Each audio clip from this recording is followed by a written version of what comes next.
is just more information about products that it can cover. I think so. I think we're good. As far as True Up is even more broad than I had intended. It covers more than is dangerous, in my opinion. Compounds. Yes. I have enough, but that's even more evidence. Or maybe what it covers.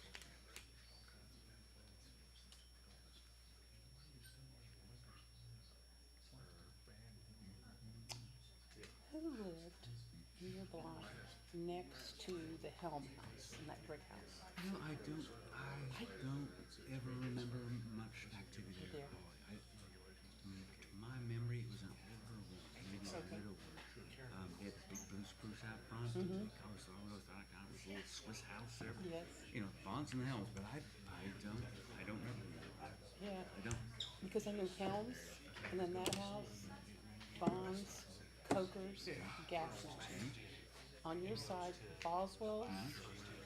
Was it Ely's or a house in between? It was Mrs. Wilson. Okay. And Mrs. Wilson. Not the second. Not the this mean first one. grade teacher. She worked at the bank somehow. Oh. She worked at the bank, and then Ely's, and then Yes. us, and then Cova's, and then Runyon's. Okay. And then across the street was Powell's. Yes. And that's as far as I know, because Johnny Powell was a little younger. I babysat him. And, I still remember when his mom and dad came home from a party, and she said, "Let me drive you home." It's like, Leah, Paul. And she goes, "No, I gotta play." I go, "No, I gotta play." She goes, "Okay." No. And Robert's not. And she was sitting behind me, and he's sit on her. And it's like, oh. I believe I won. I know, it's like I didn't walk. And she goes, "No, you go inside. You go inside." And then when she was pulling out, she goes, I think John might have had a little too much to drink tonight." And I was like, okay, I did. But I said, oh.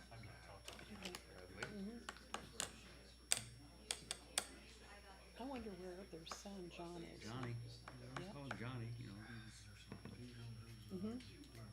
but capable. I mean, so just would be curious.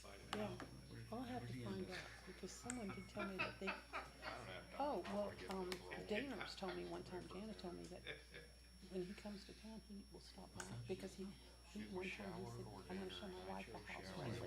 I appreciate that very much. As long as the growling is too loud.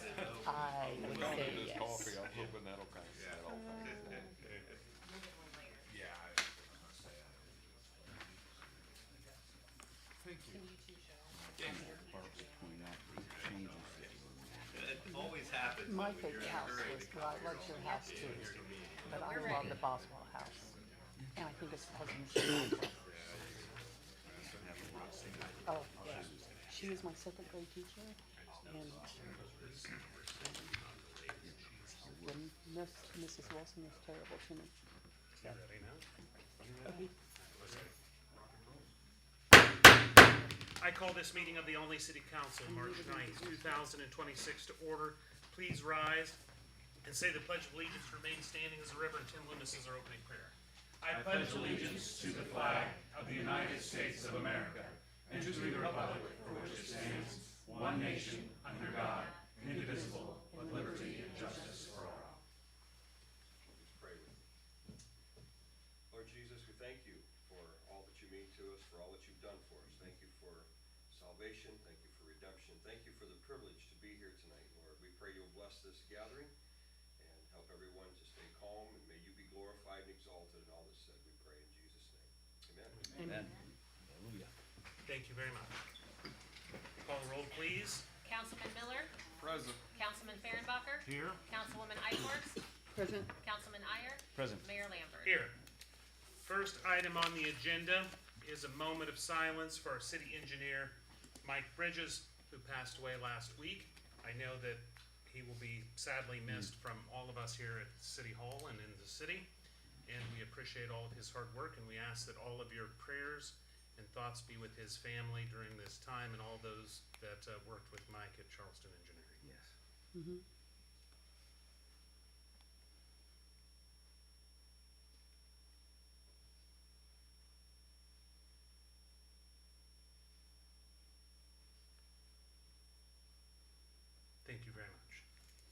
Next item on the agenda, public comments and presentations. Ms. Winkles? Good evening.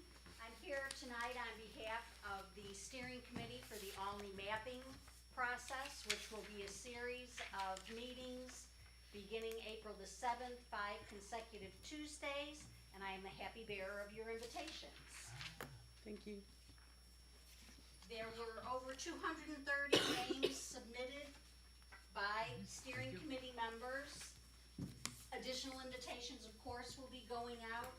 The series is open to the public, everyone is invited, but we had specific individuals and groups. Your name is submitted by someone else. No worries. That is a little word. The steering committee would like to have input from all of the community. It doesn't matter if you're retired, if you're young people, married, single, doesn't matter. We all live here, it's our community, and this is our opportunity for input for ways to make it better moving into the future. You can see more information, will be coming out very shortly. Thank you. Thank you. Any further public comments? Any further public comments? Yes, sir. Well, I'll start out with a question. Has the council or the mayor did anything as far as straightening out how the golf cart tickets are We have Handled. not thus far. do you intend to? Was it council? What's the problem, John, exactly? Well, I'd like to see it set in line with boat stickers. Boat stickers, you need a half a page, you sign 2 lines, you tell them you have insurance, you get your sticker. Golf cart and side-by-sides are nothing close to that. You can get a license for your car, you can probably get a passport easier than you can get your golf cart sticker. So- And to me, it's just stupid that it's that way. And so it's my understanding that we have to do the initial inspection in order to make sure you fit all the requirements of a road legal vehicle, correct, chief? Yes. Now then, does that have, do you believe that if they keep the same vehicle, or the same golf cart or side-by-side, that should have to happen every year? They don't get Oh, it doesn't. every year. Okay, It's just the first time deal for the inspection. okay. But to get your, you have to go to your insurance company and bring them a copy of your insurance. You have to take a static copy of your driver's license of anybody that's gonna drive the vehicle. They was at 21, but you guys dropped that to 18. There's no sense that it couldn't be 16 because a 16-year-old can drive a car. It's gonna cause more damage than this golf cart's gonna cause. And it's just a bunch of legwork to do, and it's just goofy when boats out on the lake are 500 horse that'll run 70 miles an hour with 10 people in it, and a golf cart's gonna drive around in town. I'd just like to see you, just put it on a level playing field with the boats would be what I wanna see. And I'm not complaining about the price, I mean, that's fine, but it's just, to me, it's an aggravation. Thank you. Thank you. Any further public comments? Seeing none, we'll move on to the presentation of the consent agenda, which includes to approve minutes of the council meeting on February 23rd, 2026, approve and authorize payments of accounts payable March 10th, 2026, raffle license from Richland County Abate, and a raffle license from the Alney and Greater Richland County Chamber of Commerce. Do any of these items need to be removed from the consent agenda? I would accept a motion to approve the consent agenda. So moved. Second? Second. Motion made and seconded. All those in favor, aye. Aye. Those opposed, nay. Motion passes. Next item on the agenda, under presentation of ordinances and resolutions, is a request for waiver of ball field use fees and insurance requirements for a fundraiser. Mr. Potter. I'm Drew Podorf. I've been here before. This is the 5th year I'm hosting it's under my late wife's name, Tara Podorf Benefit Tournament. What we do, we host a tournament for family that need for medical bills, gas, back and forth to hospitals. I'm asking for three diamonds for April 18th. Last year we had like 8 to 10 teams here, so they'll shop at our stores and restaurants and stuff. That's about all I is. We haven't got a person yet because I try to make sure we have the tournament before I find a person to fundraise for. Gotcha. What did you fundraise for last year? A girl she had woman with 5 kids. She had cancer. Oh, gotcha. Yeah. So Questions, comments? I will say that whenever you do have tournaments, that it does bring a lot of people in and a lot of revenue. There's certain restaurants close to the ballpark that you Yes. don't really wanna go to because they're packed. And but it's great to see that much. Appreciate it. Questions, comments, or motion? Make a motion. Motion, is there a second? Second, Motion made and seconded. Any further discussion?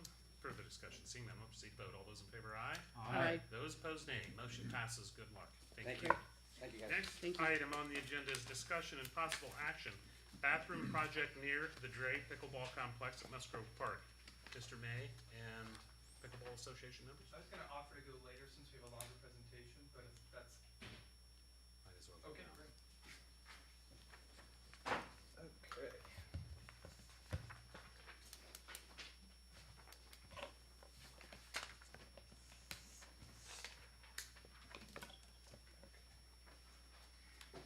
I've got a couple of copies here. I'm gonna be as brief as I can. Thank you all for bearing with me. And my flight got in at 2, so, Thank you. I'm gonna read real brief if we can. You all received the first page in your board agenda. There you go. And then it's just easier to follow along, with the rest. Okay, we're just gonna take a second here, get this here, and we're good to go.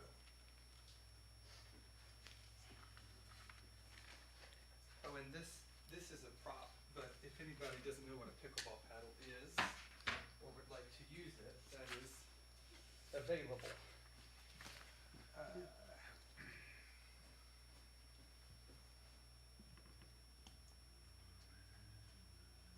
Start from the beginning. Okay, here we go.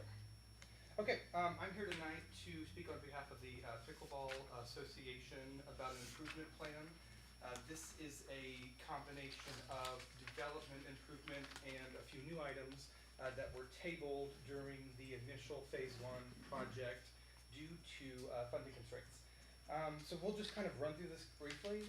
At any time you have questions, please just shout them out and I'll answer them. And if I can't answer them, then I'll send you an email tomorrow.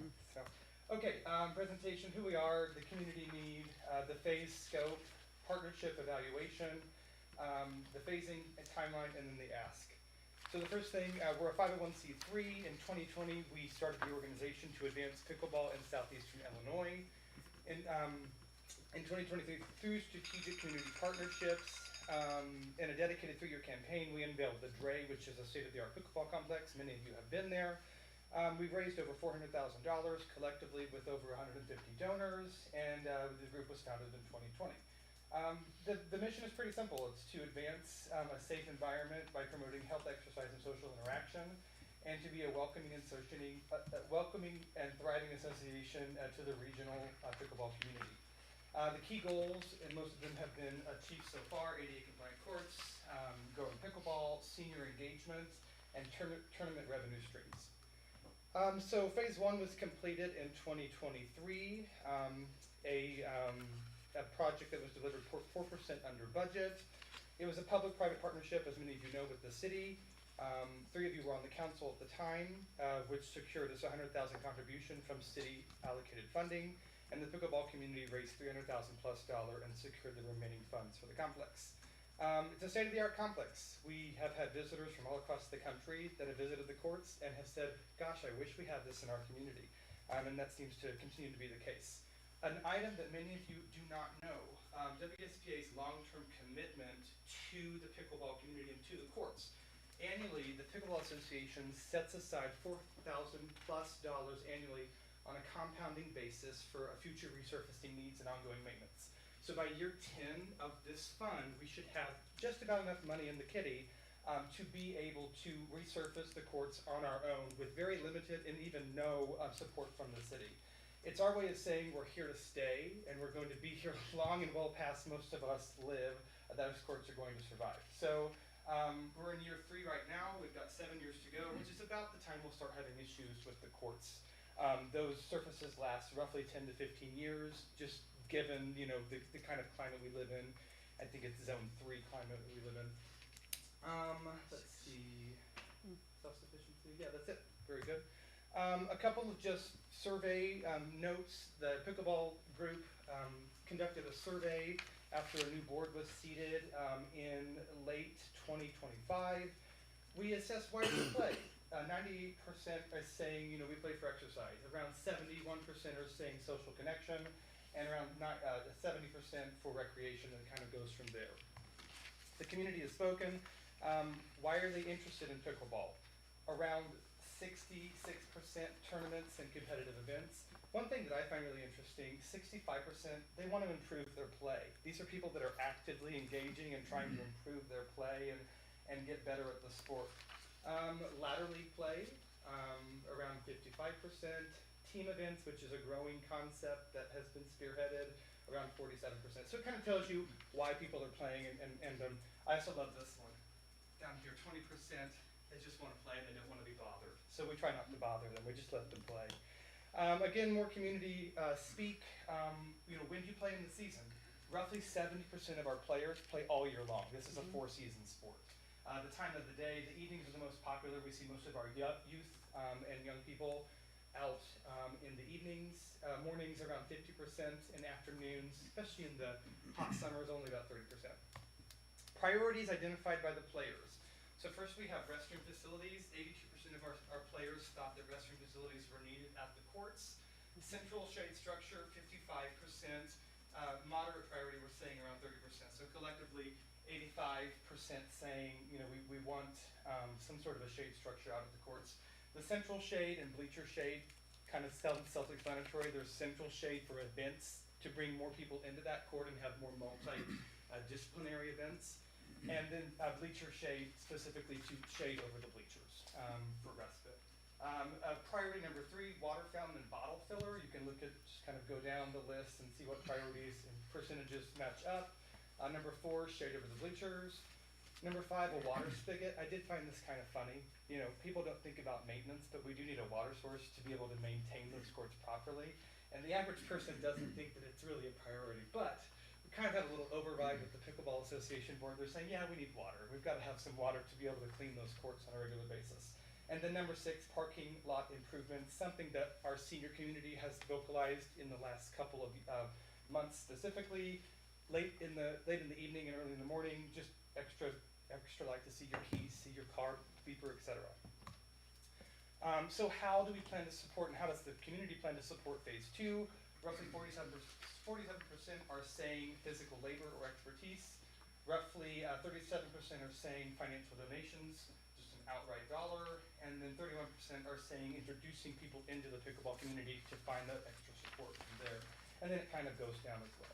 With a few saying, you know, we can't support it this time, it's a very small number. Regional tourism impact. So we get roughly 16,000 visits to the courts each year. Roughly just under an hour and a half is like the regular amount of time that those 16,000 visits are coming to the courts. Out-of-town players. Specifically looking at our events, we have 61% of those events that are out-of-town pickleball players, friends, families to watch, etc. And the average age of our players is around 40 kind of across the board, and that's kind of stayed true. 2 events to kind of showcase. Brawl in the Fall, which is the anchor event of the pickleball courts. That is what is providing that $4,000 annual lump sum to be able to put back for court resurfacing, and some other tournaments and other events as well. And then Medicare Mania, I have to do a shout out to Connie Butts, who started Medicare Mania. That is our highest grossing regional draw among players from outside of the community. So she is responsible for single-handedly bringing in the most players per event for our community, which I think is pretty cool. So we have roughly 776 out-of-town players that have come, those aren't unique players, so that's 776 people that have come 4.5 times. So you take 776 divided by 4.5, whatever that number is. That's our rough out-of-town player number. Phase 2 project scope. So restrooms and site prep, roughly around $81,000. This is an ADA 2-unit restroom facility, masonry, plumbing, HVAC, site prep utilities, electric, water, and sewer connection. Contingency and professional services, engineering, architectural, consulting, project management, and an 8% contingency, around 32,000. Shade structures, both the central 30x30 shade and the 3 bleacher shades at 20x10, roughly 37,000. Parking lot lighting, roughly $5,500, and then roadway signage and some tree fill for noise, $7,500. So that's kind of just the global, like, high-level breakdown of where this project budget comes in at. If we look at a site plan, here's our existing courts over here on the, I guess that's the northwest corner. We have an existing electric terminal, and then right here is our existing terminal for the courts. We're proposing 2 dusk to dawn lights in the parking area, and we would take the electric from our existing terminal here and go under the ground and get power access. We're also willing to look at what this would look like if we had Ameren do that work. It's kind of up to the council if you want to see an initial investment to do those privately or to do those with a contractor, or to spread that money over time and pay Ameren for sort of a rental fee for their existing municipal light program. We have 2 existing pole lights for our facility here and here, which would be co-opted for lighting our new roadway signage to the facility, trying to reduce as much infrastructure, new infrastructure as possible.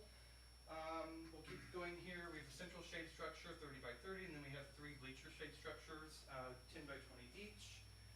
And then the new bathroom footprint to the east, just off of the entry gate, setback 8 feet from the gate, setback 8 feet from the fence, and utilities coming from sewer coming in front of the facility in the ditch, and water either coming from Silver Street or off of the 1-inch main on Bower Street. So we have some options there depending on where the engineering and architect come in with that. I would like to make a personal point of privilege. Mike Bridges, incredible guy. We would not have this facility without Mike. He was very optimistic with us in our planning. He gave us some confidence that we didn't have initially, and we would not have this facility without him. So just a little bit of a bigger view of the shade plan and the footprint for the new bathroom. Here's another view of the shade structure. So the bleacher shade is cantilevers. We don't want poles in front, so you're not running into poles when you're getting into the bleachers. And then this 30x30 central shade for events, similar to what is out at the pool right now. Another view of that. Some roadway signage, just some different views of it. Here's one of those poles where we would put a light to light up the signage, so we don't have to have additional infrastructure and take additional conduit. Just a little bit more of a line item. These are all the numbers you just saw, but broken down a bit more. Professional services, 19,000. Site preparation utilities, 16.5. Restroom facility around $65,000. So you combine these two, that restroom facility is around 81.5, if I'm reading that right. Shade structures, 37,000. Parking lot, dust to dawn lighting, 56.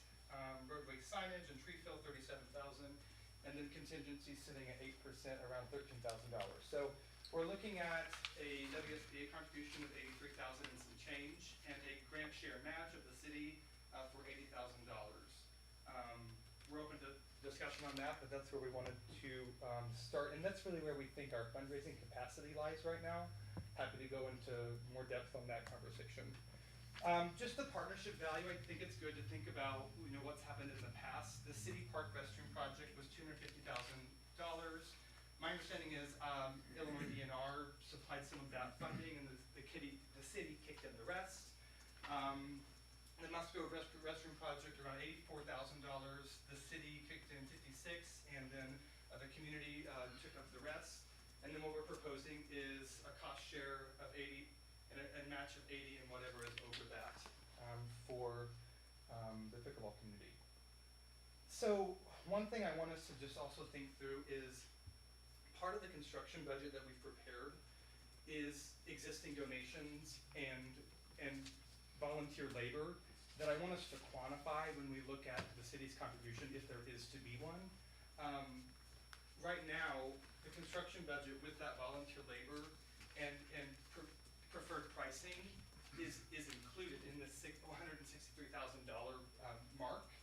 But that doesn't extrapolate what that value would be if we were to have the city just,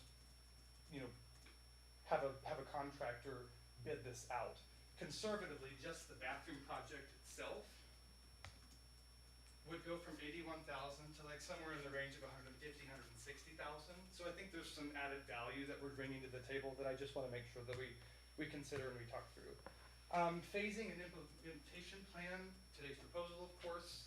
We have funding on hand to work through the shade structures pretty quickly if the council thinks that is a good thing. And then in May, the budget allocation with the city, looking at some dollars for the project. And then we think this is a pretty simple project, and we've got some good planning numbers to be able to get to work quickly. So I think we could be accomplished by the fall if we have partnership where we think it can be. Some questions, and we can go through any more of these, but will we be here in 10 years? The answer is yes.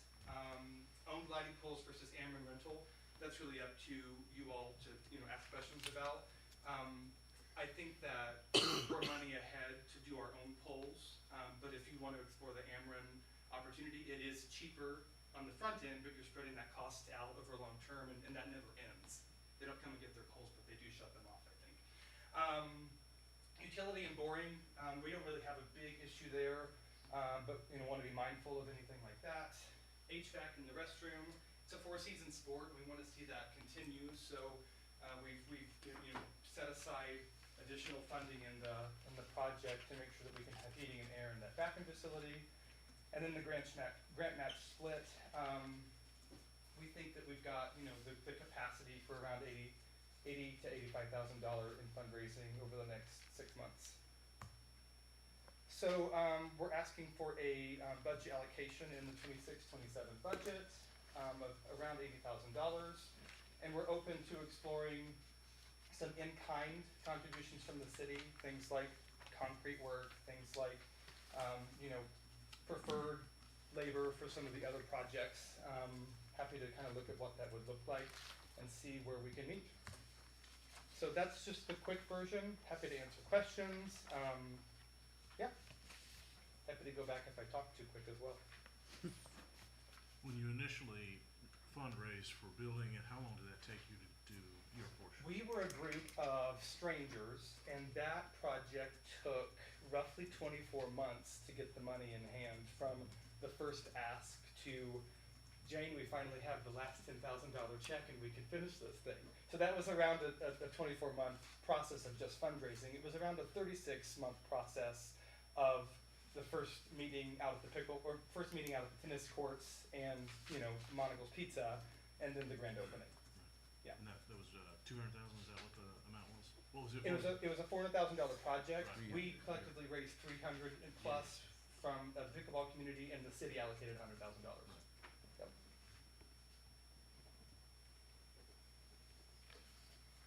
Well, I'm not sure where you got all your data, but we, since the city invested in Placer AI, we did a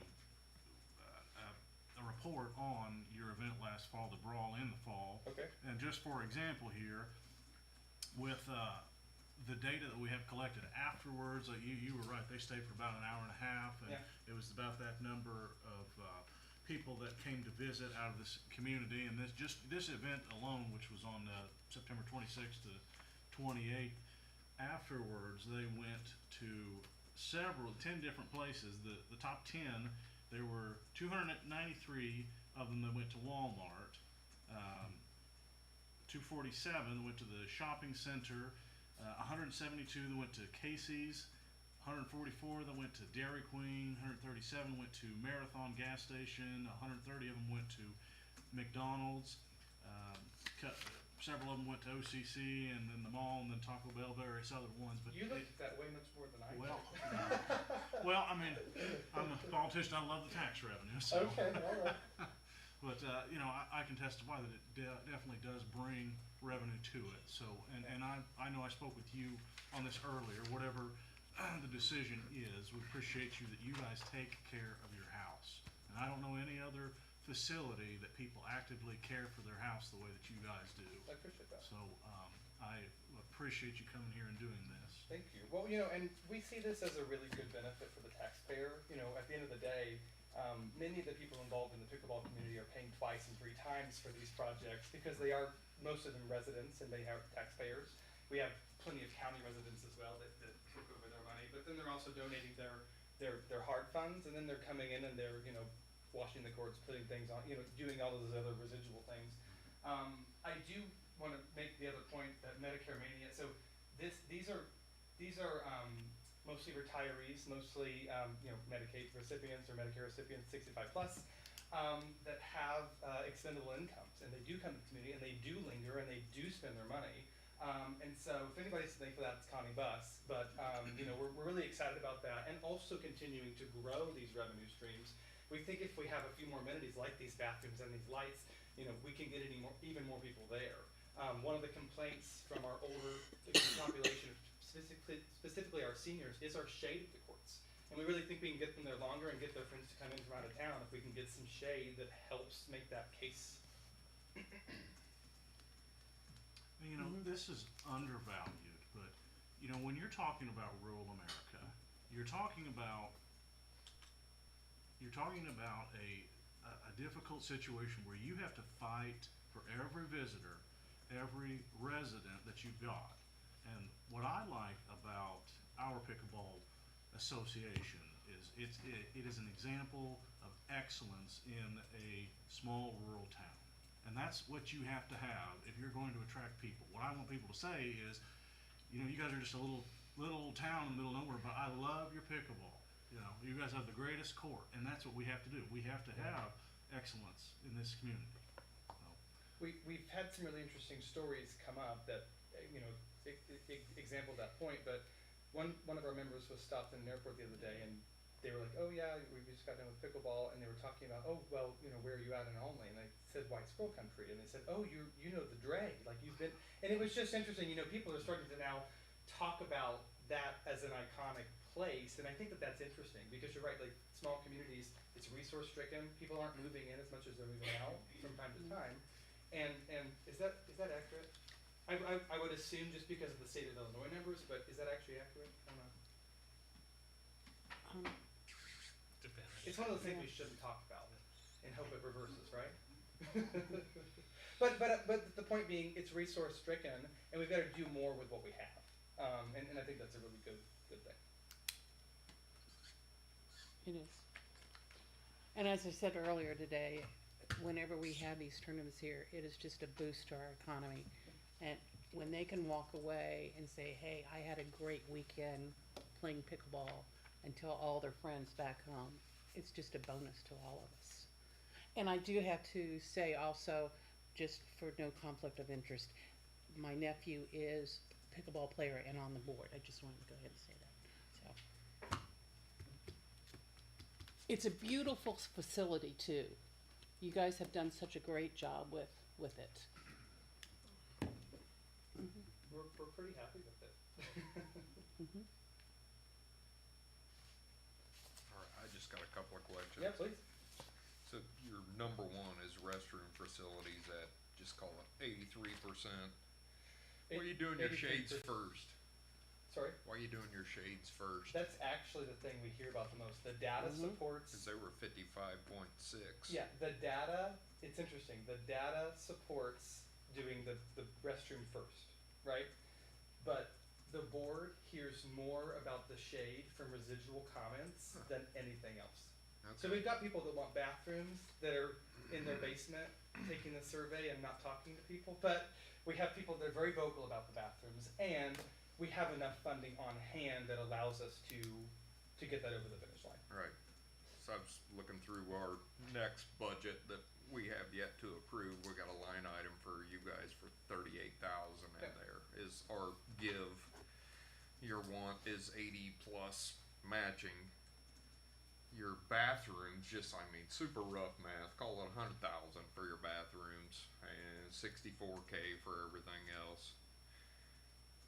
Based on your own data, would you wanna use the city's give and your money to get your big ass done, being the bathrooms, and then do the shades maybe in the city's next fiscal year? I ask that because I think we're somewhere in the neighborhood of $52,000 to the good, the city as a whole in our budget. So we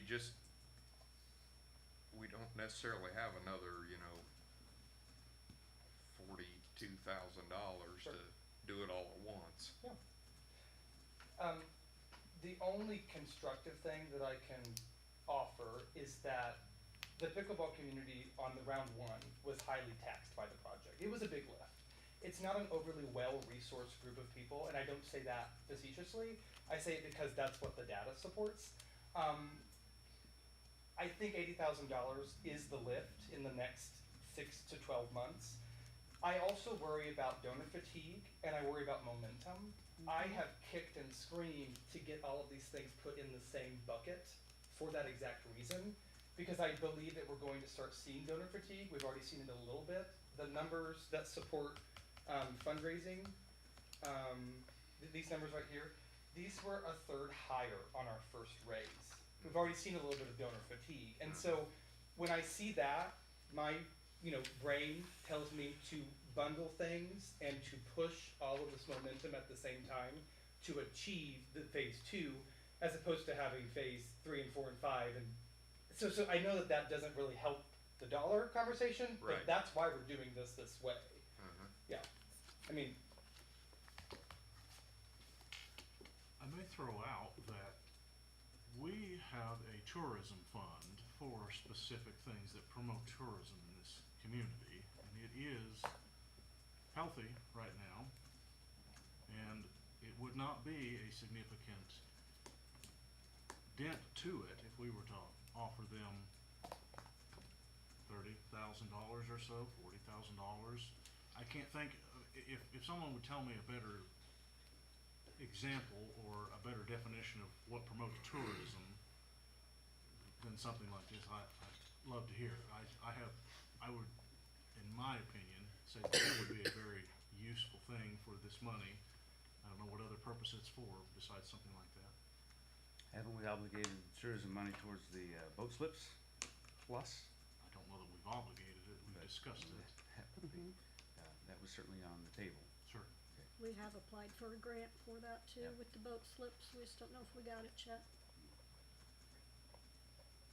In my personal opinion, that I'm not against the idea of the boat slips, but I just, I can say that I think if you were to talk about direct return on investment, this would be a much higher return on investment, in my opinion, because it's already up and going and you have a group that is fundraising. We can't say the same thing for those as we could the pickleball courts. well, I was on the council during phase 1, and we contributed 1/4 of the funds to accomplish the necessary courts to be built. To play pickleball, you have to have courts. It was a necessity. So if we come to today and we look at a comparable contribution for the city of 25%, that's about our $38,000 that we have budgeted. Now, bathroom, restrooms, shade, those would be much appreciated, no question. But they are a convenience, perhaps bordering on a luxury, considering, maybe not the shade, but considering that restrooms are available. I know they're 900 feet, but 98% of your people said we're here for exercise. So I'm not sure how many people would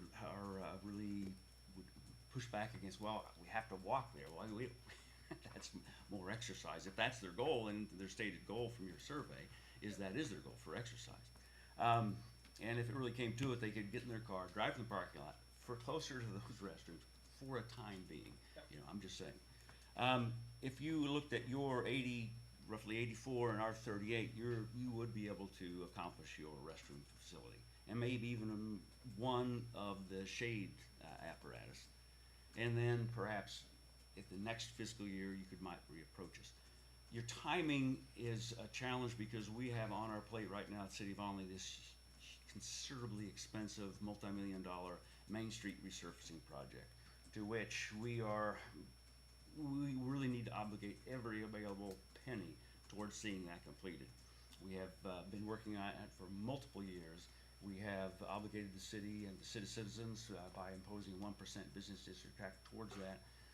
The money that we have to spare really needs to see that Main Street project accomplished. So, to reiterate, our $38,000 would be comparable percentage-wise donation towards your improvements that we had made for phase one, would be comparable for phase two.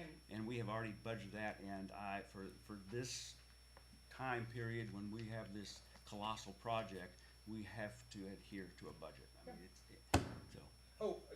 Just wanna make sure we're clear, we are so grateful of any contribution. You guys could say, nope, you're on your own. So, very grateful about anything in the line item budget. I mentioned this once before, but I do wanna just make sure that we're not missing the fact that the, $136,000 construction budget already incorporates monies that are in-kind sunk costs that aren't being valued with that 25%, logic. And so just as I could say, phase one, the sunk cost of the real estate and parking lot that you didn't have to purchase or construct, that was also in phase one. That wasn't part of the overall cost of your project. So, we're going to compare apples to apples. Can you say that again? The Pickleball Court Association wasn't required to purchase property to build their courts or a parking lot, which it's the city, owned by the city. but it was If it was contributed by the city. if it was a private project, we would be asked to do that, but I don't understand the logic. If you can See, if you hadn't built at the city park, you would have had to have paid for real estate for a court and parking, correct? No, that was out of the question. It was always public infrastructure. It was always going to be built at the, It was on always, public it was property. always a donation of public infrastructure and public good. It was, But it has value, is my point. It has value. okay, Because now it's the sunk cost in that it is now a pickleball court Okay. and it can't be used for anything else, Yeah. such as a rock launch pad or a kite flying station, right. anything else. So, No, that's an interesting point. Thank you. but with our contribution that is budgeted and that we have accounted for in this tight budget year, Right. and your funds, you would be able to accomplish your restroom and perhaps some shade. Yep. This year. Ms. Quinn, was last year, is the year we're currently in when we budgeted, was it a tight budget year when we had a budget made? How much did we, Last year? yeah, Yeah, how much mean, it money, is how much every- money are we going to end up putting in reserves as we come out of this year? I don't have that number yet. It's but going to be significant. There'll be some, and some will be carried over for projects not Correct. done. Cause our sales tax is roughly $400,000 higher than we had first suspected it would be, correct? Somewhat, maybe Okay. not quite that much. We always have tight budget years. We never spend everything we say we're going to. Never, as long as I've been here. How long have you been here? This'll be the 14th budget. But we have a $9.2 million Main Street resurfacing project, of which we have. That we have a stream of Two-thirds. revenue, which will pay for We do, it. but it is not present. And it will not be 9, it'll probably be closer to 8, we assume. I do have a question, and I don't know, I'm not an accountant first and foremost, so this is really a Jane question. At the end of this activity year, we're going to have $12,000 in a compounding, place for court resurfacing. If we used, 12,000 of those dollars towards the city's potential contribution, could we return that money to the Pickleball Association in a future budget year when there is a surplus? I'm just kind of getting creative with the numbers, but we have that set aside that's sort of a restricted fund that we could amend our bylaws for a one-time allocation to go against the cities. I'm just trying to see how we can get a little bit closer to that number. We've had some hard conversations with the pickleball community. We do, again, think this donor fatigue is a serious, apprehensive. And I don't wanna see us compromise what we think we can really accomplish there by doing this all at one time. Again, I'm sensitive to the budget, very much so, but I was told 3 years ago that there was no money and we found money. And so I just wanna be mindful. If there's ways that we can do like that approach. So that would lower your ask from 80 to 68,000. And we'd have to get approval from the board and from the folks, but there's a way to do that, I think. I have one question. Yes, Have you looked for alternate sources of funding? we have some feelers out right now. We've already got a couple of people interested in helping. I'm talking about local grant opportunities. Okay. Yes is the answer, and based on how some of these grants are written, it's an interesting project. We've been told no several times from several organizations, but you know, we'll just keep going back to them. Sometimes you just gotta go back 5 and 6 times and they get back to you. But yes, the answer is yes. I have not pursued anything through the state, so if you're aware of anything through the state that we can look at, I'm happy to, look at that. Most of those are earmarked by the folks up in Springfield, so I don't really put much precedent on many of those state grants, but perhaps there was an opportunity. Do you have more on that idea? It'll make it more expensive if you get a state grant. No, sorry, the 12%, sorry, the $12,000. Oh, that was just making sure that I understood that. Yeah, and that's kind of creative on our end, but And so that would take out 3 years of your donations.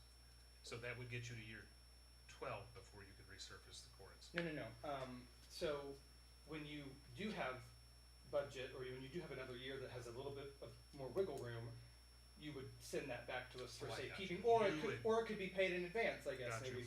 I mean, got you. there's ways to look at that, I don't know. Robbing Peter to pay Paul, I believe. Well, I mean, How much- as long as they get paid, they This, get wait, paid. did the tennis association, do they pay for the resurfacing of their courts? They did. This time they did not. In the past, I believe they have helped. Sometimes they do, yes. Did they pay for the parking lot? No, we did. we did the Okay, parking gotcha. lot ourselves. And the tourism fund is you could never use that on Main Street even if you wanted to. So if we were considering taking it out of the tourism fund, it would not impact the budget that we've already set up, well, in draft, towards that. So this would, if you potentially took it out of that fund, you're not doing it's not to any detriment of Main Street. And it does bring tourism in. Let's face it. If I extend that concept, Bryce and Frank, you might be able to comment on this. Can we use tourism fund for any activity or No. purposes at the park? Heads and beds It's is the more- primary purpose. Hotels, Yeah, and that's the idea. is there some concept that the tourism fund is really to pay for advertising that is beyond a certain distance from Olney to bring tourism to Olney versus supporting tourism activity in the town? I mean, has anybody, I am remiss, and I really meant to look at how we are actually to use that. And it seems to be sometimes there's a gray area on how those funds can be used. I think Illinois South would like us to send them all of our money. Yeah, I'm sure of that. And I'm not sure that we should send them any of our money, because I think we can do it better here. I mean, the way that advertising has changed, I mean, it's all online. Nobody goes to a rest area anymore and there's a few people pick up brochures, I'm sure. I do. But for the most part, that's a thing of the past, right? You get on your phone and be like, oh, where can I go? I mean, to that logic, in terms of a billboard, you're not gonna find a better billboard. I mean, the windscreens speak for themselves. We wouldn't be talking about money for advertising, we'd be talking about paying for a physical. Right. Oh. And my question was, is that allowed? I know my initial impression of tourism money was to pay for advertising, and I think there was even a 100-mile distance. You had to be like putting ads in Springfield and St. Louis, and to say, hey, come to Olney for events. That was what that money was to be used for. Well, I mean, I think the town that It doesn't have needs to be the town that investigated. doesn't have anything to offer to bring people in, there would be no reason to advertise. So I guess it's a double-edged sword. We could advertise our county fair. We can advertise our 4th of July celebration. We can advertise our fall festival. We can, there are But events that. would it be better for us to advertise those things or to make them better so more people would like to come? I found that the best advertising is generally word of mouth.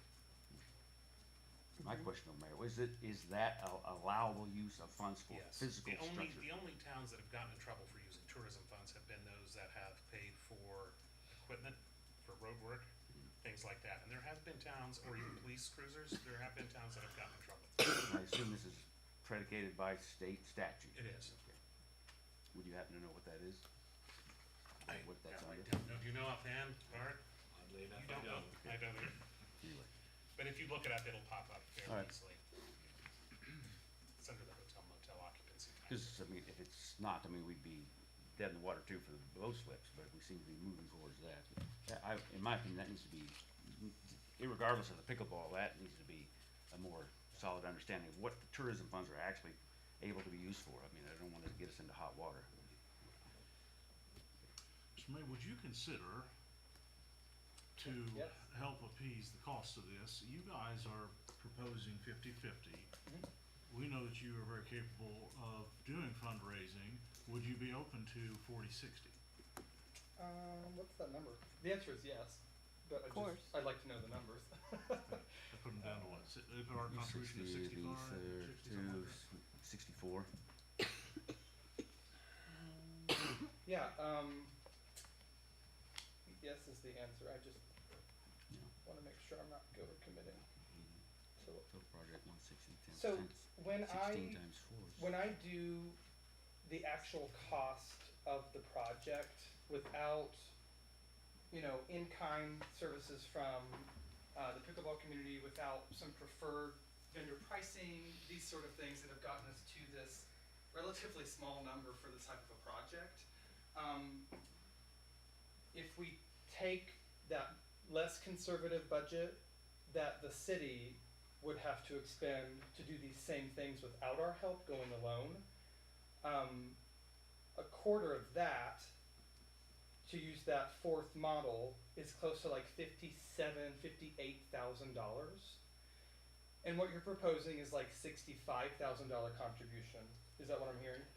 I believe, yeah. Okay. When I was doing the numbers, about 65, so, yeah. So I think if we're in that 58 to 65 range, I would feel confident in our abilities to move forward. I would feel less confident in our abilities to move forward at the $40,000 range. So I hope that answers your question. But again, I didn't pull the $80,000 number out of thin air. It's nice that it lined up on a 50-50 share because it's easy to communicate. But our data tells us that we are around $80,000 capacity. So, but to answer your question, yes, we would consider 60/40. What's our yearly revenue that contributes into the tourism fund? About 140, 130? 130. So if we went 60/40 with you, it would, we would be able to maintain 38,000 for the bathrooms as we're already drafting in the budget, and then that would put us down to about 27 out of the tourism fund if the council agreed to that. So it wouldn't put a huge dent in what's coming in each year anyway, but actually would have, have a rate of return as well, return on investment.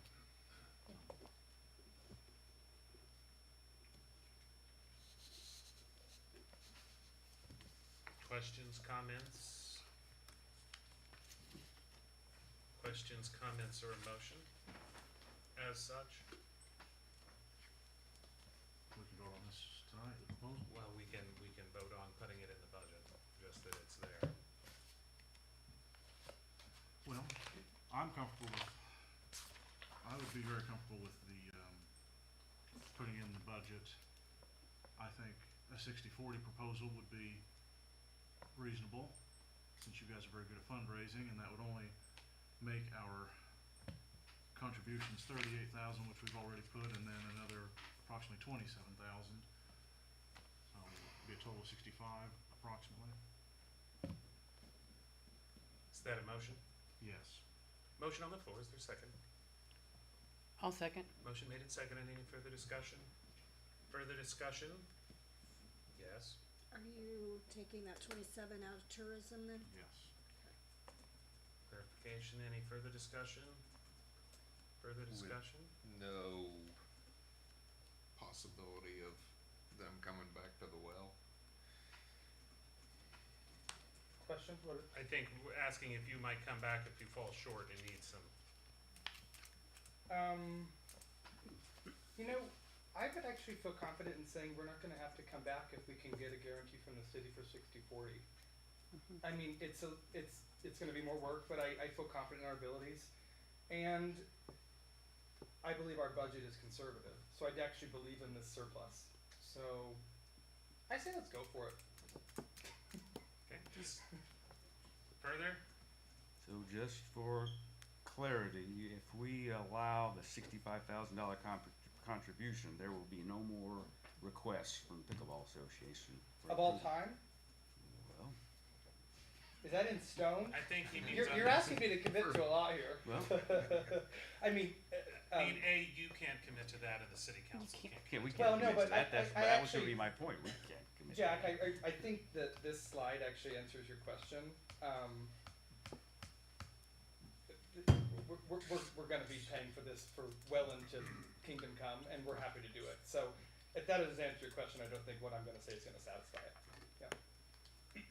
So to be clear, there will be other groups that will be able to utilize this, such as Little League. They already have. Yeah, our existing, it's a really nice portable restroom. I mean, we get it from friend. Hey. Peanut Gallery. It's very nice. Work with them here, ladies. For what we pay for, Yeah. yes. So they use it, and then we've also hosted people like CEO and 4-H and Girl Scout. I mean, this is a multidisciplinary facility, and we we'll use it like that. Motion made and seconded. Any further discussion? Further discussion? Seeing none, we'll proceed to vote. Roll call, please. Call the roll, please. Councilwoman Ikorst, Yes. Councilman Iyer, No. Mayor Lambert, Yes. Councilman Miller, Yes. Councilman Farrenbacher. Yes. Motion passes. Thank you very much. Thanks, guys. Appreciate it. Thank you. Next item on the agenda is a contribution request from the Olney and Greater Richland County Chamber of Commerce Board.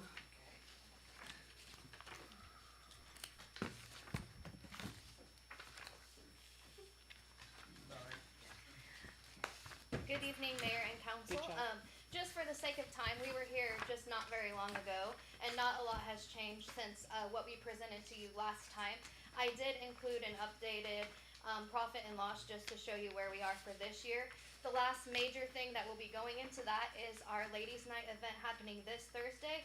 It's the Girls Go Grease, so we will get even closer to tying up the end of the budget for that year. So basically, we're just coming to ask for a continuation of the partnership with the city and the chamber for $20,000 annually, $5,000 paid out of tourism each quarter. Questions, comments? Questions, comments, or motion? I'll make a motion. Motion, is there a second? Second. Motion made and seconded. Um, Any further discussion? Further discussion. Seeing none, we'll proceed to vote. Call the roll, please. Councilman Iyer, Yes. Mayor Lambert, Abstain. Councilman Miller, Yes. Councilman Farrenbacher, Yes. Councilwoman Ikorst. Yes. Motion passes. I also wanted to take 1 minute and invite you all. Our annual meeting and dues drive is March 25th at the VFW at noon. It's a great time to really come and hear what we do for the chamber. I know you guys might see things on Facebook or hear different things, but we would love for all of the council to be represented there, and we hope to see you then. Thank you. Next item on the agenda is a request for a special event not-for-profit liquor license from the Olney and Greater Richland County Chamber of Commerce for the Squirrel Sounds 2026 event, Chamber of Commerce Board. Okay, so just so everyone can kind of understand what this is, I don't know if many of you have ever gone to Oktoberfest that Rotary put on. Kerner Distributing has decided to partner with us for the festival, and they are giving us quite a generous donation in order to have their beer truck represented on Main Street. Basically, we are asking for the special non-for-profit license that you guys voted on last time. We do have over 4 people on our board that are Bassett certified, so we're able to keep up with that. This festival that we're gonna do, we did not come to the city like we did for the Eclipse and ask for any money. We've raised that money ourselves. We're almost to the home stretch for that. However, it is important for festivals and certain things to be able to continue on long-term, that we are able to maintain our house and put some funds back. So with speaking with the board, we figured that this was one of many ways through carnival games and different things that we are able to continue this year to year instead of always having a first annual something and then never getting past that. So that's kind of where we're coming from on that. Questions, comments?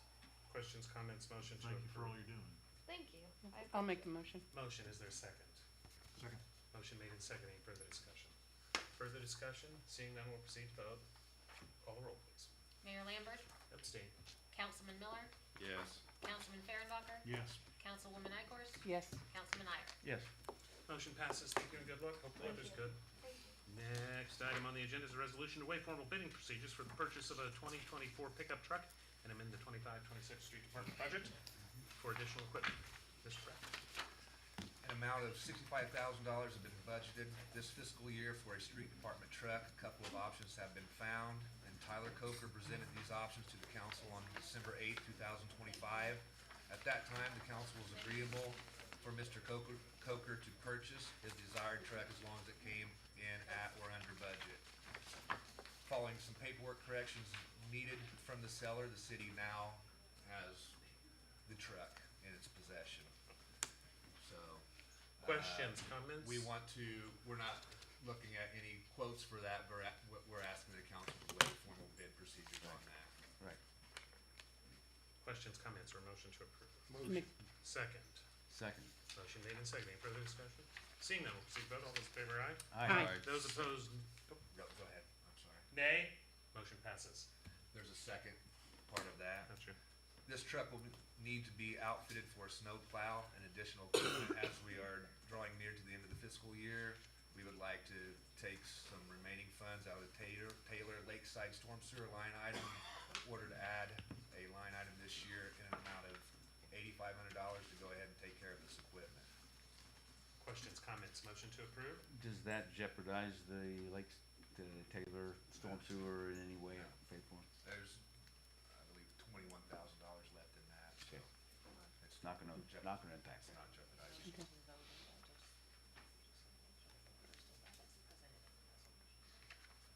So that last one was presented in the resolution. Is everybody good to go ahead and just include that in the last item that was voted upon? Yes. I assumed it was. We That's just what I kinda did too. Yeah. cut Mr. Bradley off there. It's all right. It's all right. Next item on the agenda is an ordinance to amend Title IX, Public Peace, Morals, and Welfare. Oh, I missed one. Sorry about that. Ordinance to authorize the sale of items of personal property owned by the city of Olney, 35 bicycles from the police department.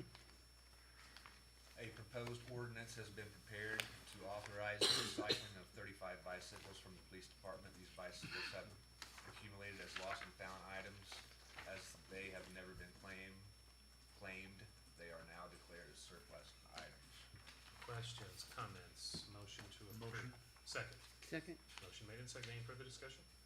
Seeing none, we'll proceed to vote. All those in favor, aye? Aye. Those opposed, nay. Motion passes. Let's try to skip two there. Ordinance to authorize execution of a crop share farm lease between the city of Olney and Travis K. Paddock. Mr. Bradley. Earlier in 2005, the city formally executed crop share farm lease agreements with farmers of city-owned land. Since that time, John Benton has notified Ms. Quinn that he will no longer be farming parcel 11-10-101-120, less 6.63 acres. The 6.63 acres were conveyed to the Womack Triton Equipment for a trucking center. This leaves about 5 or 6 tillable acres remaining behind that ground with a new parcel number of 11-10-101-125. Travis Paddock currently farms across the road from this parcel and can take over farming of this small patch of land for the city. A new agreement for Mr. Paddock has been drafted by Mr. Zuber. A copy of that proposed agreement and ordinance are included in your packet. Questions, comments? Yeah, I got a question on that one. Could that get used for the soccer field? No. It's too hilly. Too hilly? Yeah. Well, it could get excavated. You could doze it out and then it could get excavated. Okay. We're going to go ahead and continue to farm that. That will be eventually used for industrial park ground, for small businesses and commercial. Well, you could excavate it, you could use it for that, Okay. Thank you very much. because that is city ground. Yes, that is correct. Thank you very much. And That out there at the city park is owned by the fair board, correct? It's owned by the city, but leased to the fairground. You're gonna lose money if you give it to the fair, or if you get rid of this fair, or get rid of the fair. Okay, thank you very much. Any further comments? Motion to approve? Motion to approve. Second. Second. Motion made and seconded. Any further discussion? Further discussion? Seeing none, we'll proceed to vote. All those in favor, aye. Aye. Those opposed, nay. Motion passes. Next item on the agenda is an ordinance to amend Title IX, Public Peace, Morals, and Welfare of the City of Olney Municipal Code by adding Chapter 9.26, Controlled and Unregulated Substance Prohibitions. City Manager Bradley and City Attorney Zuber, and I have some other folks to speak up. Okay, I guess I'll go first, right? Alright. Back in January, the council discussed prohibiting the sale of kratom. At the end of the discussion, the council expressed interest in broadly prohibiting the sale of unregulated substances containing synthetic hallucinogens, THC, and synthetic stimulants, except as otherwise permitted under Illinois law. A proposed ordinance is included in your packet that would amend the code for this purpose. We're aware that CBD oils are popular wellness products and can contain small amounts of THC. Mr. Zuber confirms that CBD oil would not violate this ordinance, and these are products lawfully sold pursuant to Illinois Cannabis Regulation and Tax Act and other applicable state law. Do you have anything to add? I do not. We got a last minute update. What was, is there some minor change? A minor change to what would be the definition of drug paraphernalia. Okay. Subsection 6 of that, I basically clarified that everything in 1, 2, 3, 4, and 5 is per se a violation of the ordinance. And then in 6, if the chief enters an order that says, you know, we see what you're doing here, and we have a supported basis to believe that this item is used almost wholly to ingest, inject, inhale, or otherwise introduce into the body a banned substance. Mhm. The chief can declare by order that he believes that this is happening. He can send that order to the would-be violators. They then have 14 days to remove those items or be in violation. So we've got 1 through 5, including 5A sub through 5J sub, that these items violate. And if the chief determines that people are basically trying to do an end around it, then he's gonna say, okay, you got 14 days to get rid of the end arounds. Gotcha. Not that I investigated all of these terms, but I have never heard of these terms in my life, so I assume they're appropriate. Chillum? Anyway, thank you, Bart. I have asked Dr. Hatton, Lisa Weir, and Officer Amater to come and discuss any of the problems that we've seen in our community. If you would like to tell us anything that you've seen, so we know why we're doing this. I'm sold. Some of you may know me. My name is Risa Hatton. I have been a board-certified obstetrician gynecologist for 39 years, 8 months, and 15 days. And 6 years ago, I added addiction medicine to my practice because opioid overdose deaths are the leading cause of maternal deaths in the state of Illinois for the past 5 years. When I started this journey, I knew I would take care of people who were using heroin and fentanyl. I had no clue anything named kratom existed, and I did not know anything named tianeptine existed. I have learned more about these two substances because I am now seeing more and more young people coming in addicted to kratom or kratom. It's not an English word. We can't force an English pronunciation on it. It is a member of the coffee family. It grows in Southeast Asia. And for millennia, people have had a cup of kratom tea in the morning when they get up. They might have a second cup throughout the day. The coffee family also has quinine, which is used to treat malaria. So it has been used for centuries as a medication in folk medicine in those countries.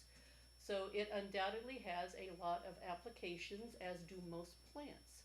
It is also a member of the same family that gives us ipecac. So when people take kratom capsules or kratom tea, it's very hard on their stomach. It is also a member of the family that uses ayahuasca. So it does have some hallucinogenic properties as well. But it also has two compounds. Of the 56 identified compounds in kratom leaves, there are two compounds that bind to opioid receptors. And people have used it to help get off of opioids because it helps take away the withdrawal and the cravings, but then they end up addicted to kratom. And they can't get off of kratom. The other thing is when you go to these smoke shops to buy kratom, you don't know what you're getting. You may be getting oak leaves and dryer lint for all you know because it's not a regulated industry. In addition, when kratom leaves are harvested, if any of you farm, you know that your crops are not always the same year to year, season to season. Sometimes the kratom leaves have, of the two compounds that bind to the opioid receptors, methragenine and 7-hydroxymethragenine, 7-OH. The leaves contain a lot of methragenine, which is a weak opioid binder, and very little 7-OH, which is the strong opioid binder. But some seasons, there's a lot more of one of these or the other. It's just very uneven. But when these bales of leaves come over from Indonesia, there is not a blonde-haired woman with their hair in a bun and a white lab coat and horn-rimmed glasses testing each bundle of leaves for purity. It's an unregulated industry, and people don't know what they're getting. Unfortunately, they are now making 7-OH, 7-star, 7-hydroxy. You can go to indie smoke shops and get what is potentially the far stronger, far more concentrated compound that will addict people much harder, much faster, much sooner. There is another medication out there called tianeptine. This started in 1960 as an antidepressant. It was manufactured in France. Pretty good antidepressant, pretty good anti-anxiety, helps with irritable bowel, helps with asthma. What could go wrong? Binds to opioid receptors. They found that out pretty quickly in the game. America never agreed to use it. France still does use it. China uses it. But you can go to any gas station or any smoke shop around here and buy Zaza, Zaza Red, Neptune's Gift, Neptune's Gift. Instead of taking 15 milligrams of tianeptine for depression, people are taking 400 milligrams 3 times a day. They get very addicted to it and they cannot get off of it. And the price of it just goes up and up, higher and higher. These things are sold everywhere. No one tells people when they buy them they're addicting. They're just sold as, hey, gas station heroin. Hey, this makes you feel good. Hey, this will help you lose weight. So these things are out there. They are not regulated, and they are incredibly addicting. And we are seeing more and more patients in my clinic for addiction medicine who are addicted to these things. More and more young people. And no one knows. People just know what they're getting. When I talk to the other doctors at the hospital, most of them don't know anything about these substances. So as I am fighting, I mean, I am one of, I think, 3 doctors in this town that does addiction medicine. As we're trying to, we went into this to fight fentanyl, and we are turning around and fighting smoke shops all the time. So, Lisa, you want to talk about? She said it all. She did? And more. As Mayor Lambert said, my name is Liesl Wingert. I work for the SIU School of Medicine Center for Rural Health and Social Service Development. I am in charge of all the projects for the School of Medicine here on the eastern side of the state. So the biggest piece of my work is in addiction and recovery. So I am across the board every single day working with school systems, working with communities, working with ROSC councils, interagency groups, you name it. This is huge. So as Dr. Hatton said, kratom is easily available today. If you hadn't already heard, I was wandering through all of the convenience stores, the liquor stores, and the vape shops today. So if you saw the pastor's wife's car parked out there, that would have been me. Just because I wanted to see how the reaction was, how easy it was to get this stuff, where it's placed in these businesses. In one business, it was placed right, all of these drugs, the kratom, the 7-OH, and the tianeptine, which we call gas station heroin, all placed right around candy.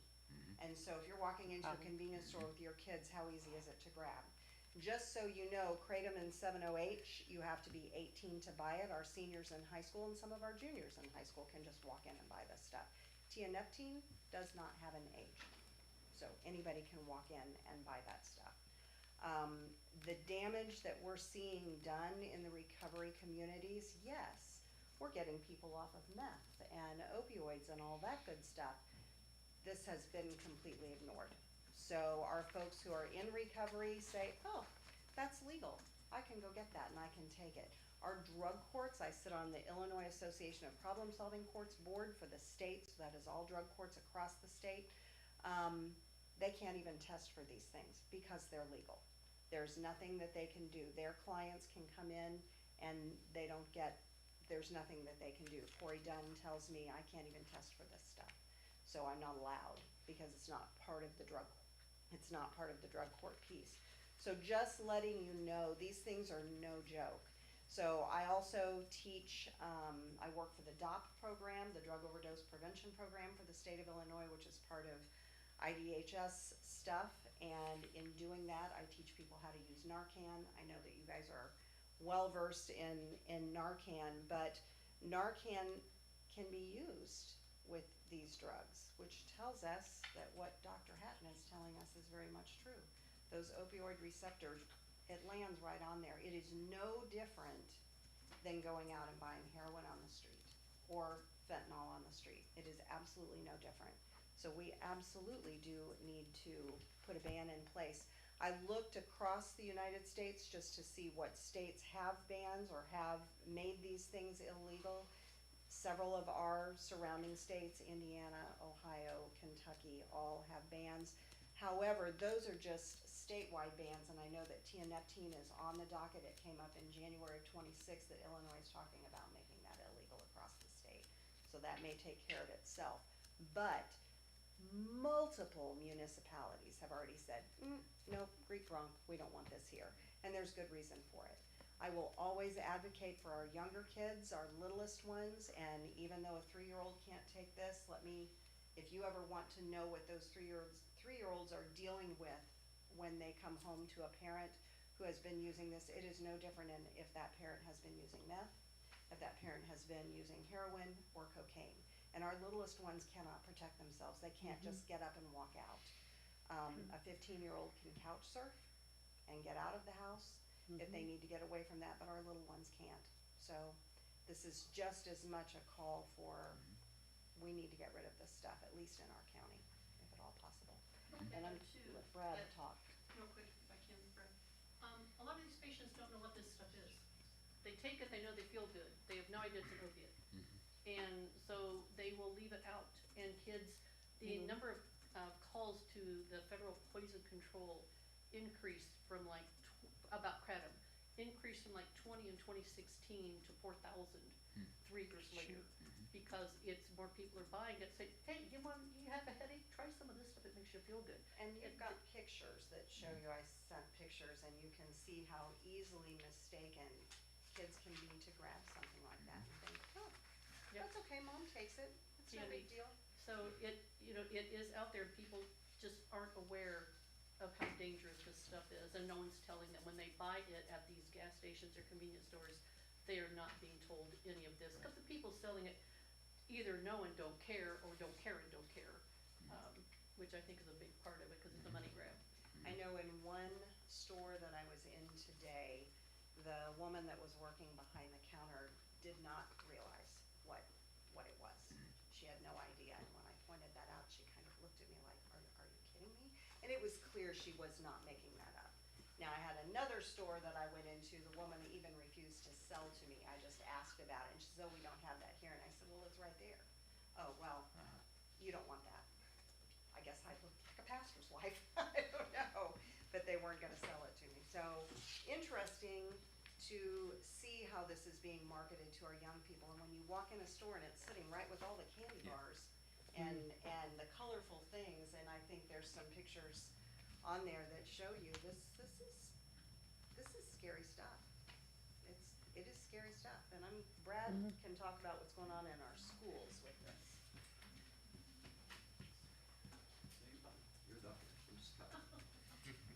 All right. What I see, and what I see in the schools, of course, I see everything, right? I see from vapes to THC vapes to pills, other people's pills, whatever. But one thing about this, and we went to training this summer, I went to National School Resource Officer Convention, and this is something that, there's a guy on Facebook, it's called the Tall Cop. Great guy to watch, research, because he takes after this, and he talks about kratom and how bad it is and how bad it's spreading through our country. Okay, my concern with the school, and I looked at a couple things today, I didn't get to go shopping today like Liesl did, but one thing it says is, on here, it includes nausea, itching, sweating, dry mouth, constipation, vomiting, drowsiness, lost appetite. I can tell you right now, at the beginning of the year, we do have littles that go in and we start the flu bug. It seems like as soon as school starts, we get the flu bug. But what I'm seeing at the high school is our nurse always has somebody in there for puking, nausea. I'm not saying this is related to this by no means. I would never say that, all of it. But I can't contribute to what is and what's not. I did look at that right before I came in here earlier today, and I do thank God that Narcan is in there. Never thought in a million years that we would have Narcan throughout our schools. We do. I know Liesl came in and just trained the high school and middle school. So at least we have stuff to fight it in case it happens.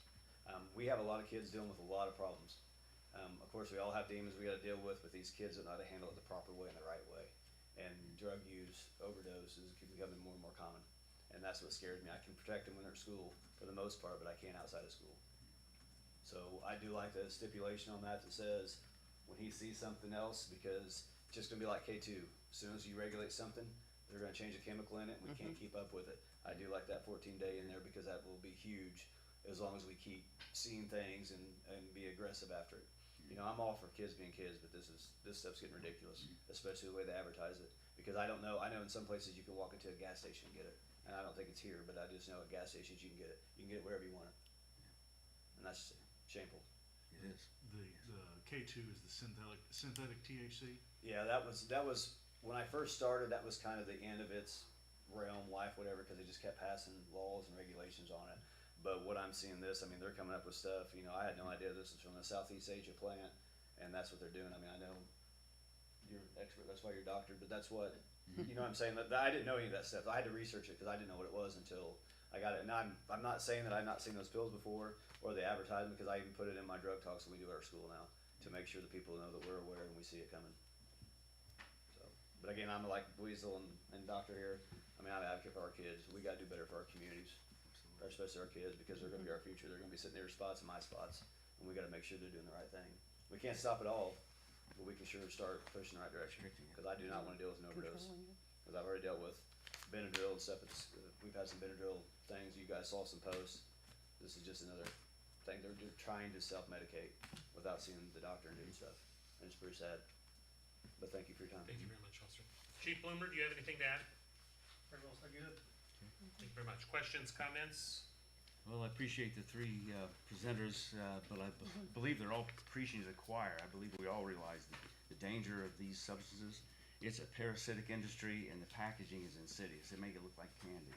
And anything we can do to inhibit the distribution or acquiring of these substances, we are, I feel, morally obligated to do as the city officials. So I would make a motion to approve this. Motion to ordinance. approve, is there a second? I'll second. Motion made and seconded. Any further discussion?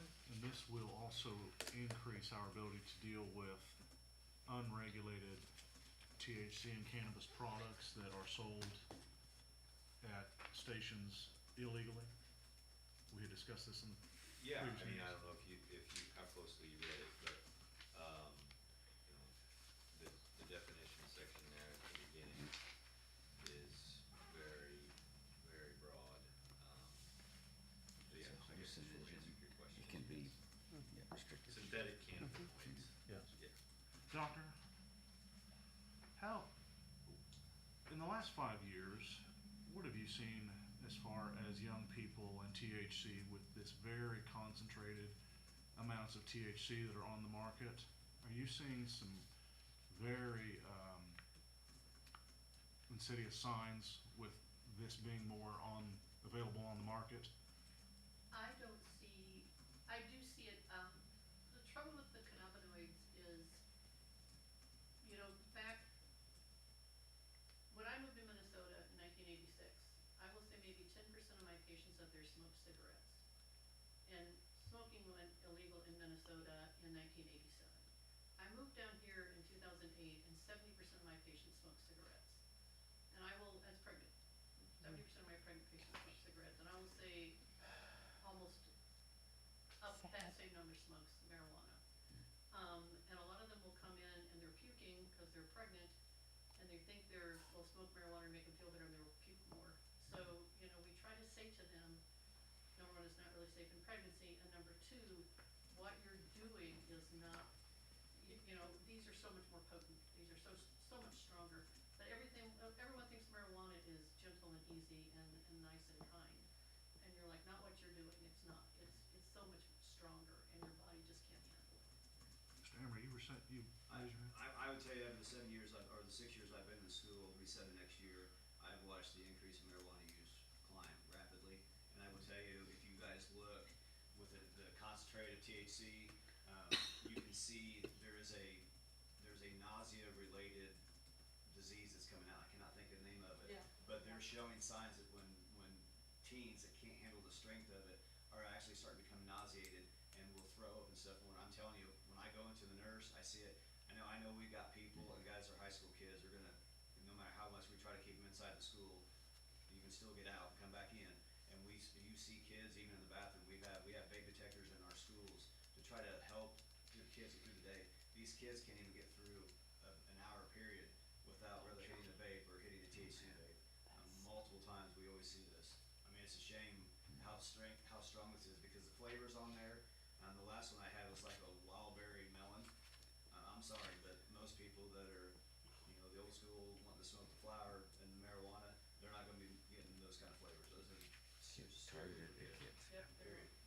Also addressing, what has been written legally, that should, I'm assuming, also include Delta 8 and Delta 9, which is synthetic THC, which much easier to get a hold of. We don't have a dispensary here yet, so kids can run in and get that and think, oh, it's just marijuana. No, it's synthetic. And it's being put in sodas. I saw one that they called it stupid soda. I have an 8-year-old grandson that would think that was hysterical, but it's got Delta 8 in it. And I think it's in that liquid death soda. Yeah, and there are energy drinks that also have this. There are Mountain Dew cans that have this stuff in it, and it might say it has an herbal remedy, and it could be THC, it could be TNFT. You don't know, you have to read the ingredient list. But as far as synthetic THC, what's been written ought to be able to allow us to get Delta 8 and Delta 9 out of here too, if that was the desire to do so. And that would help a little bit. Motion on the floor, is there a second? What's the Did we second? get one? Oh, that's right. All right, any further discussion? Further discussion? Seeing none, we'll proceed to vote. All those in favor, aye? Aye. Those opposed, nay. Motion passes. Thank you all for coming. Next item on the agenda is a resolution to authorize execution of a First Amendment to the sublease agreement with Logisticus Project Group LLC. Mr. Bradley. The city currently leases 4730 East Radio Tower Lane to the Pacific Cycle. Last year, the council authorized them to sublease a part of that building to Logisticus Projects Group LLC. Logisticus is looking to increase the square footage that they sublet. This is agreeable to Pacific Cycle, but we would need to authorize a First Amendment to the sublease agreement. A copy of the agreement and the resolution are included in your packet. Questions, comments, motion to approve. Motion. Second. Second. Motion made and seconded. All those in favor, aye? Aye. Those opposed, nay. Motion passes. Next item on the agenda is discussion of possible action co-funding with Preston Township for road repair. Mr. Fehrenbach. Yes, I just wanted to ask a theoretical question that if, and it's just an if we end up with some money at the end of this year's fiscal budget, since there's been an unfortunate not event necessarily, an unfortunate situation where our intergovernmental agreement with Preston Township, he has unfortunately had to turn Anchor Lane, which is the main thoroughfare that comes from St. Marie Road to our Rotary Park, that he had to turn that to gravel.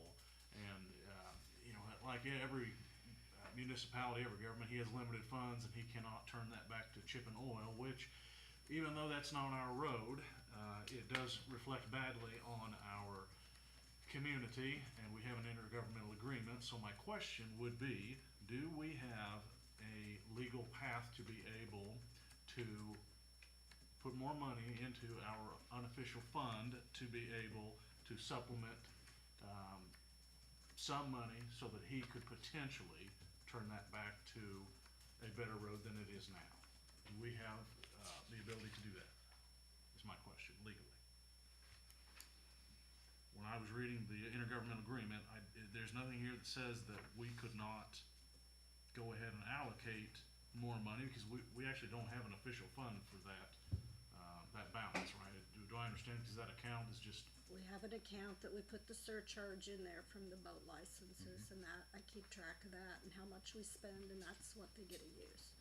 But it's only coming from the boat surcharge license. I mean, we don't put any city money in there.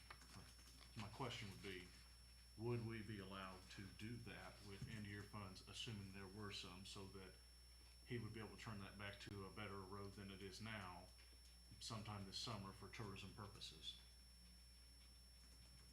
Can you answer that, Mr. Attorney?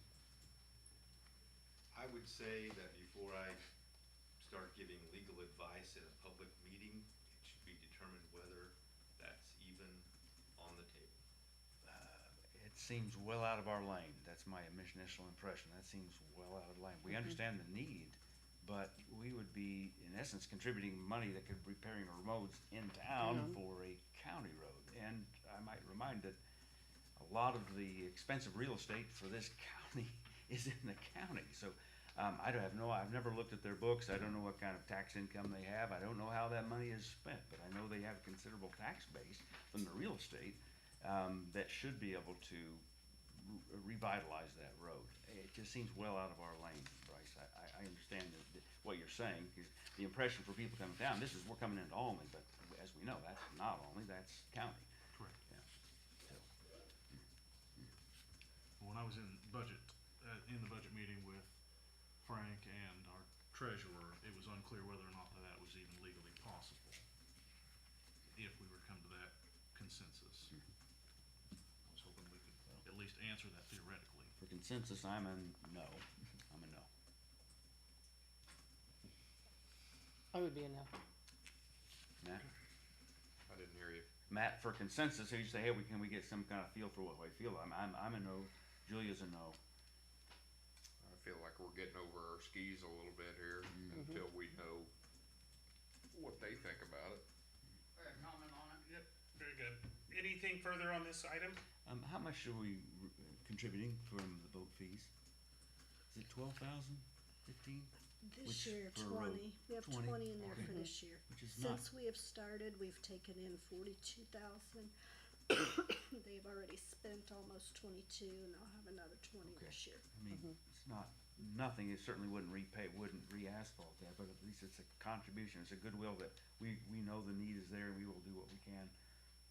Frank, how far would $20,000 oil and chip? Do you know offhand? Well, I'll tell you what they're planning with that $20,000. That would answer Okay. it. From the East Fork Lake Dam where they start, all the way to Anchor at Boar Lake, and then down Anchor Dang. to the lake. So that's what their plan is. So that's. That's mile- 2 miles. 3 So, miles? Yeah. Probably. Okay. Very good. Further comments, questions? Moving on, next item on the agenda. I'm not going to recognize you. Moving on with the meeting. No. I Next got a item on comment. the agenda, reports I from got a elected and comment. appointed I'm officials. gonna sit. We don't have to let you speak. This isn't a public comment at the moment. Status report, Mr. Do you want this town to gain money? You can't talk right now. You need to go ahead and come over here, let's have a conversation. Okay, somebody comes from Robinson, they go down in the town and then go out. Okay, they get a bite to eat in this Do you town. want him removed from the meeting? You may. Okay, come on. Thank you. Mr. Bradley. Storm Surge project on Eastgate has started. They're about halfway through Eastgate, the road. They got about half more to do there, and then they got all It's going well. Weather hasn't been great here lately with all the rain and stuff, so that's not a good time to be doing storm sewer, but they're doing what they can. The granular activated carbon project at the treatment plant, the water treatment plant started today, so that's, the plan is they will finish that this week, so basically one filter a day on that.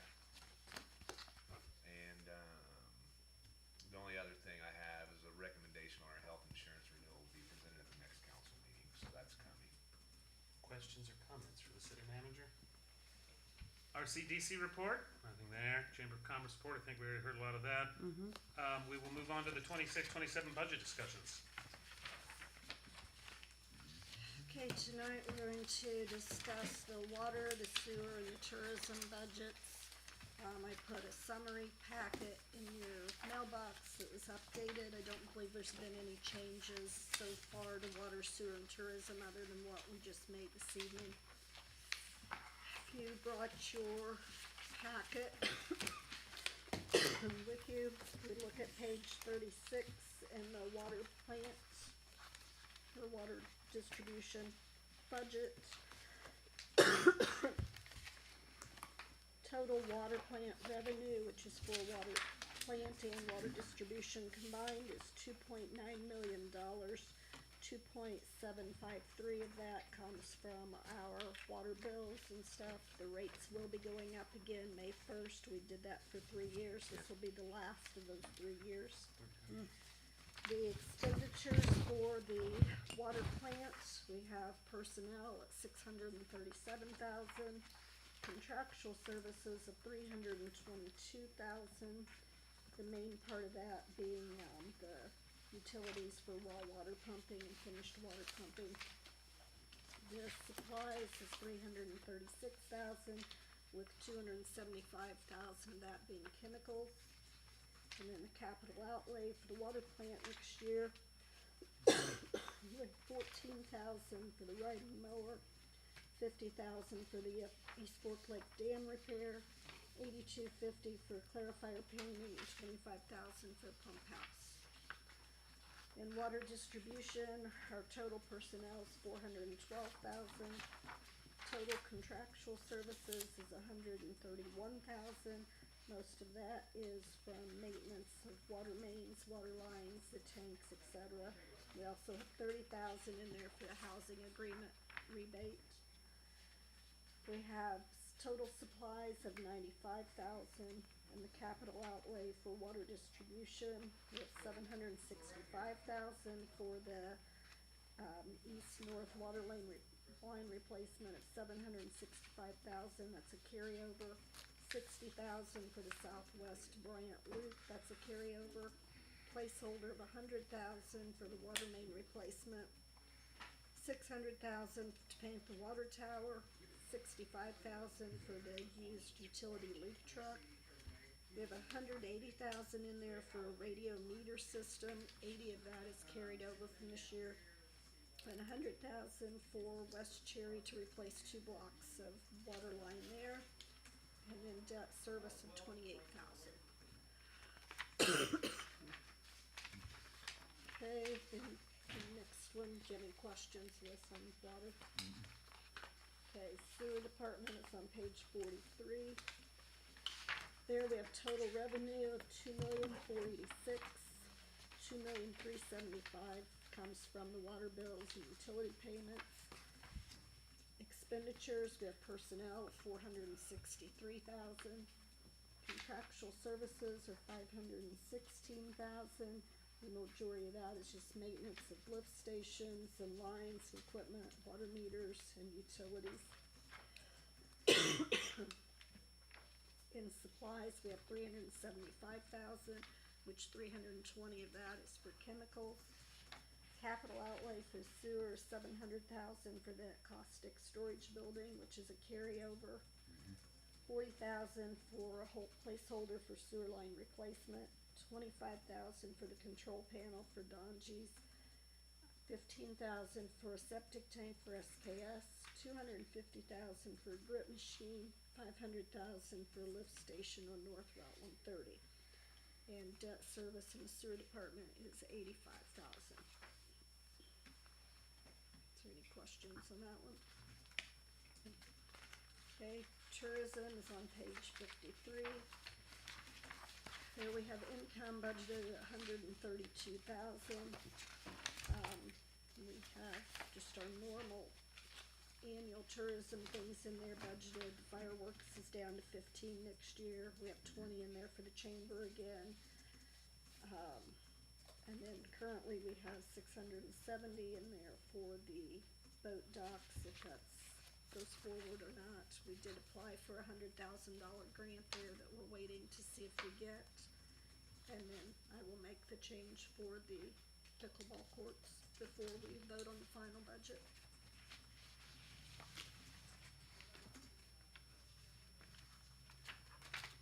Questions, comments? So that's is a true 60-40 based on that number that you gave us, correct? Questions, comments?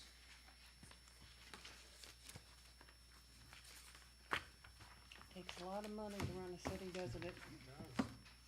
Questions, comments? Never know.